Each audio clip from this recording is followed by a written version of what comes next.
Good morning, everybody, and this is your DAX day trade setup for today. So a couple of things on the cards this morning. So obviously, the oscillators on the daily that have crossed over like this is always a problem, and you can see we ended up with a red day. So the news that came out of the US was shocked the market unbelievably, but a lot of us have been looking at it for quite some time and saying, well, something has to give, and it's not going to give to the upside.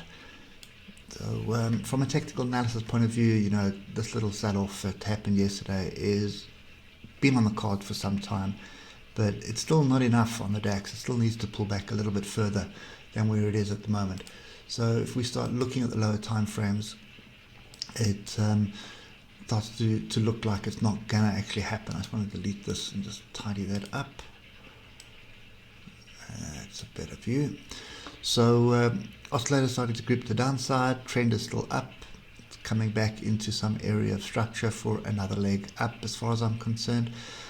Only once we start breaking below these lows of last week at what's that, 15,500? Yeah, 15,500.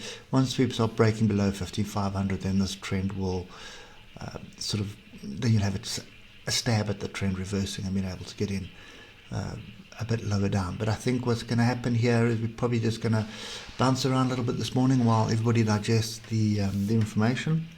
It's going to be interesting to watch the dollar during the European session to see what's going to transpire there. But that will impact the DAX. The Euro USD will definitely impact the DAX. So looking at what transpired, it was still big down, big up, big down, big up. Nothing really exciting there. What it has done is to form a head and shoulders. Actually, no, I lied, not a head and shoulders, sort of a cup and handle or a flat top triangle, probably a flat bottom triangle, not flat top triangle, probably a better way of looking at it. Doesn't matter whether it's a head and shoulders or a sort of flat bottom triangle or a cup and handle. Those are all bearish patterns.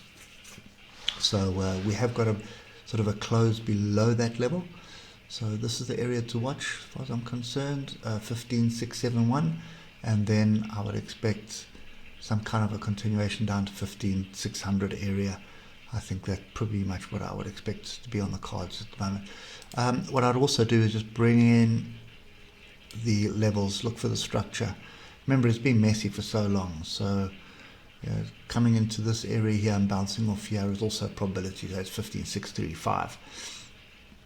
So I think I'm still sitting on hands on the DAX at the moment, but I am starting to feel a little bit better about looking for opportunities to buy into it.